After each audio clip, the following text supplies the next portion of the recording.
One great way to describe the entrepreneurial startup process is to use the rocket launch of a satellite. Now think about a rocket launch. You need to assemble the rocket, you need to get the fuel, you need to have the booster rocket for certain cases. You have to get a very large rocket if you want to send the satellite into a high orbit where it can rotate forever. If you don't have enough fuel, then you can send the satellite into a lower orbit where it will eventually fall back to Earth because of the friction with air.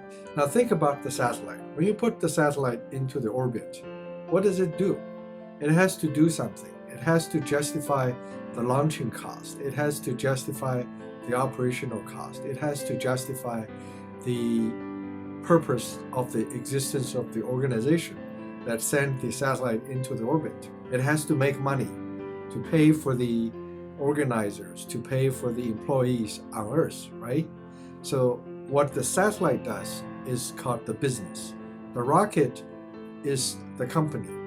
The company is an organization that does a business.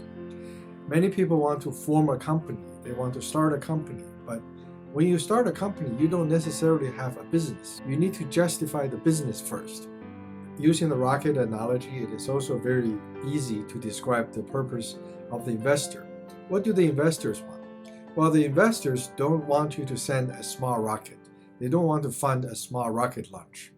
They don't want to fund a low orbit satellite. That's your own work. That's your own job. The investors don't want the operational revenue from the satellite operation to pay it back because that's very uncertain. From the investor's point of view, that's very high risk. So what the investors want is to help you send the rocket into a higher space. And then what do they get? Well, they get paid by the next investor and they're done. Their job is done. The investor is but a hitchhiker. Some people call them flippers.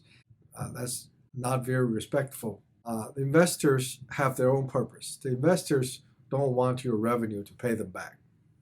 So never go to an investor and ask for a small amount of money. And never go to an investor when you have nothing to show, when you have no proof. Because investors would consider that very high risk, even though you may consider it low. I hope you can understand a lot of things about the entrepreneurship process from the analogy of launching a rocket.